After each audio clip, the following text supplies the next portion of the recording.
नमस्कार। मैं संजय प्रसाद पंत, केंद्रीय विद्यालय अपर कैंप, प्रशिक्षित स्नातक शिक्षक अंग्रेजी। बच्चों, मैं केंद्रीय विद्यालय संगठन के कार्यक्रम मनोदर्पण के अंतर्गत आपको आज एक कथा सुनाने जा रहा हूं। ये कथा जो है ये उत्तराखंड की एक लोक कथा पर आधारित है। बच्चों, लोक कथा आप जानते हैं, लोक कथा होती है जो लोगों के द्वारा चिरकाल से सुनाई जा रही है। और उत्तराखंड, जो कि देवभूमि के नाम से भी जाना जाता है, यह प्रसिद्ध है अपने हसीन वादियों, नदियों, तीर्थ स्थानों, फलों, वनस्पतियों, पशु पक्षियों आदि के। वैसे यहाँ पर बहुत सारी वन संपदा है, नाना प्रकार के फल हैं, जिनमें सेब, आम, खुबानी आदि प्रसिद्ध हैं, अखरोट। लेकिन जो सबसे प्रसिद्ध एक विशेष फल यहाँ का है वो है काफल।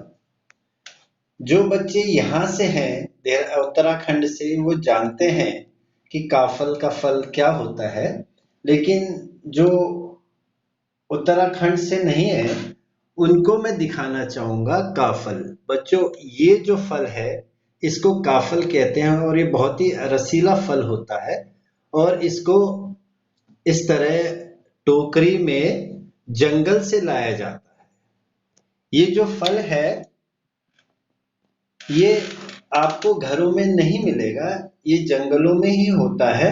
और यहाँ के जो मनुष्य हैं, लोग हैं, वो जंगलों से जाकर इस फल को एकत्रित करते हैं और उसके बाद उसको जाकर बाजार में बेचते हैं। और आज की जो कथा है वो इसी काफल से संबंधित एक कथा है। बच्चों, उत्तराखंड के किसी सुदूर गांव में एक औरत अपनी बेटी के साथ रहती थी। वो दोनों एक दूसरे का सहारा थे। माँ दिन भर काम करती, मेहनत मजदूरी करती और फिर दोनों का गुजर बसर इस तरह चलता। माँ सुबह उठकर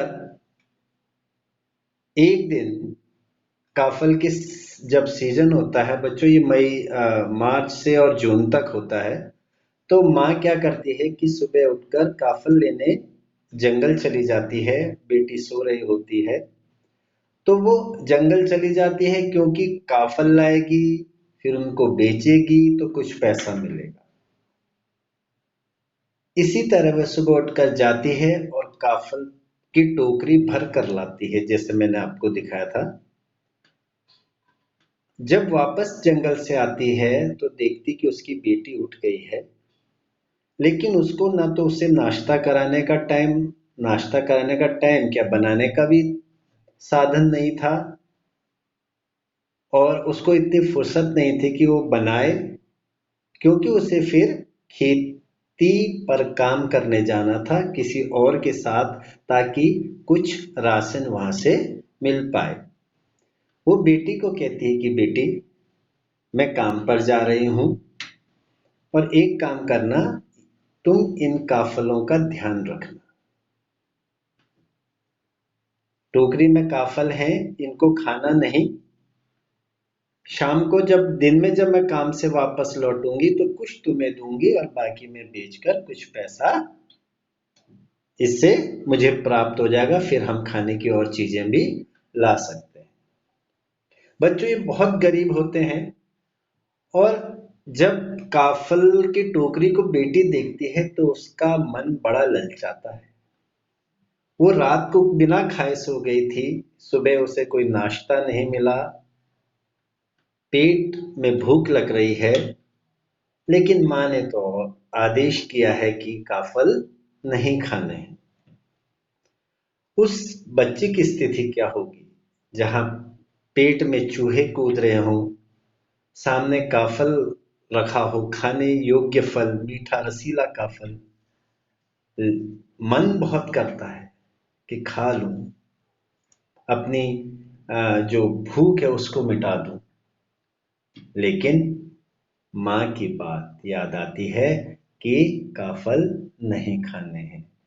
मन करता है खाऊं, लेकिन दिमाग कहता है कि नहीं, माँ की आज्ञा का उल्लंघन नहीं करना है। और बच्चे हमेशा ही अच्छे होते हैं, हमेशा अपने माँ बाप का कहना मानते हैं, तो वो नहीं खाती, सिर्फ देखती रहती है, टुकुर टुकुर उन काफलों को निहारती है, और ऐसे करते करते उसको नींद आ जाती है। धूप बहुत बढ़ जाती है, और काफल जो टोकरी में रखे हुए थे बच्चों, वो धूप के कारण उनका जो मॉइस्चर है वो थोड़ा सूख जाता है, और सूखने के कारण जो काफल की टोकरी एकदम भरी हुई थी वो थोड़ी सी कम हो जाती, क्योंकि जो मॉइस्चर था वो सूख हल्का हल्का सूख गया था। अब माँ काम करके आती है, सुबह से दो जंगल गई, काफल लाई, फिर खेत पर काम करने गई, बिना खाए, तो भूख भी है, थकावट भी है। जब घर आती है तो देखती है कि काफल की टोकरी में से थोड़ा सा काफल कम है। मन में बड़ा गुस्सा आता है, पहले ही बहुत भूख से तड़प रही थी, काम करके थक गई थी। मन जो है गुस्से से भर जाता है, और अपनी बेटी को देखती तो सोई हुई, कहती अच्छा, खा के ये आराम कर रही है और मैं इतना काम कर रही हूँ। गुस्से से डांटती है उसको, उठाती है, कहती खड़ी हो जाओ, तुम्हें मना किया था ना काफल नहीं खाने हैं। तो बच्ची अचंभित हो जाती कि उसने काफल तो खाए नहीं होते हैं। वो कहती माँ, तुम काफल खाने की बात कर रहे हो, मैंने तो काफलों को चखा तक नहीं, टेस्ट तक नहीं किया, खाना तो दूर की बात, मैं तो सिर्फ उन्हें निहार रही थी। माँ ने कहा, फिर ये टोकरी थोड़ी कम क्यों हो गई, इसके काफल कहाँ चले गए? एक तो गलती की, उसके ऊपर से मुंह चलाती हो। ये माँ बेटी फिर कहती, माँ आपको गलतफहमी है, मैंने नहीं खाए। माँ नहीं मानती और एक जोर से थप्पड़ उसको मारती है। कम भूख से कमजोर वो लड़की गिरकर चौक पर, जो आंगन होता है उस पर गिर जाती है, और वहां पर एक पत्थर होता है जिस पर उसका सर लगता है, और उसके प्राण पखेरु उड़ जाते हैं। माँ सोचती है ये नाटक कर रही है, काफल उठा के अंदर रखती है, थोड़ा बहुत काम करती है। अब जैसे ही काफल छांव में जाते हैं तो काफल का एक गुण है, वो मॉइस्चर अपना रीगेन कर लेता है। तो जैसी काफल छांव में वो रखती है, थोड़ी देर बाद वापस काफल फुल टोकरी हो जाते हैं, क्योंकि जो मॉइस्चर सूख गया था वो वापस आ जाता है। अचानक वो देखती है कि अरे ये तो काफल पूरे हो गए हैं। उसे बड़ा, माँ को बड़ा दुख होता कि मैंने बेफालतू में अपनी बेटी को मारा। वो दुखी मन से जाती है, पछतावे को लेकर जाती है कि बेटी मुझसे गलती हो गई, उठ जा तू। अभी तक गुस्से से नहीं उठा था, लेकिन अब गुस्से जाती है कि मिलके जाके उसको समझाती हूँ कि बेटा उठ जा। जाती है, उसका सर अपने गोद में रखती है तो देखती है कि वो तो निर्जीव पड़ी हुई है, बेसुध पड़ी हुई है। बड़ा दुख होता है कि मेरी बेटी ने मेरा कहना माना, और फिर भी मैंने उसको डांट दिया, और इससे उसकी क्या, मारने से, उसकी गिरने से उसकी क्या है, मृत्यु हो गई। बड़ा दुख होता है, और इस दुख का उसके दिल पर इतना असर होता है कि वह भी वहीं पर गिरकर मर जाती है। बच्चों, इसके आगे ये है कि दोनों मरने के बाद पक्षी योनि में जन्म लेते हैं। दोनों जो हैं वो मरने के बाद पक्षी योनि में जन्म लेते हैं, और जो लड़की है वो आज भी अपनी सफाई देती है, और कहती है ये चिड़िया की आवाज है, आप कभी सुना होगा या सुनेंगे। तो वो अपने शब्दों से अपनी माँ को यही बताती कि माँ, मैंने काफल नहीं चखे। तो किस तरह वो बोलती है, आज भी पक्षी बन के वो बोलती है, कफल पाको मिन्नी चाको। और ये बच्चों सुनने की कोशिश करना, मैं तुम्हें सुनाऊंगा।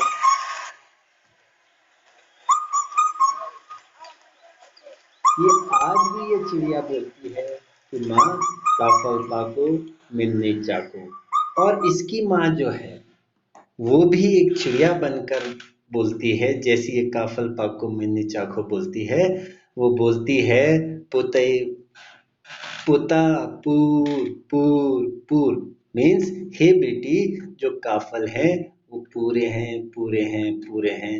मुझे पता है मेरे से गलती होगी, तो कहीं ना कहीं वो उसको समझाने की कोशिश करती है। तो इस तरह ये कहा मतलब लोक मान्यता है, लोक कथा है कि आज भी माँ बेटी और पक्षी बनकर एक दूसरे को बताते हैं कि मैंने नहीं खाया, और माँ समझाती कि बेटी मुझसे गलती हो गई, वाकई तूने काफल नहीं खाए, काफल सारे पूरे के पूरे वही हैं। तो ये थी बच्चों आज की कहानी। अब मैं इससे सिर्फ ये आपसे जानना चाहता हूँ कि आपको इस कहानी से क्या शिक्षा मिलती है। कोई भी एक बच्चा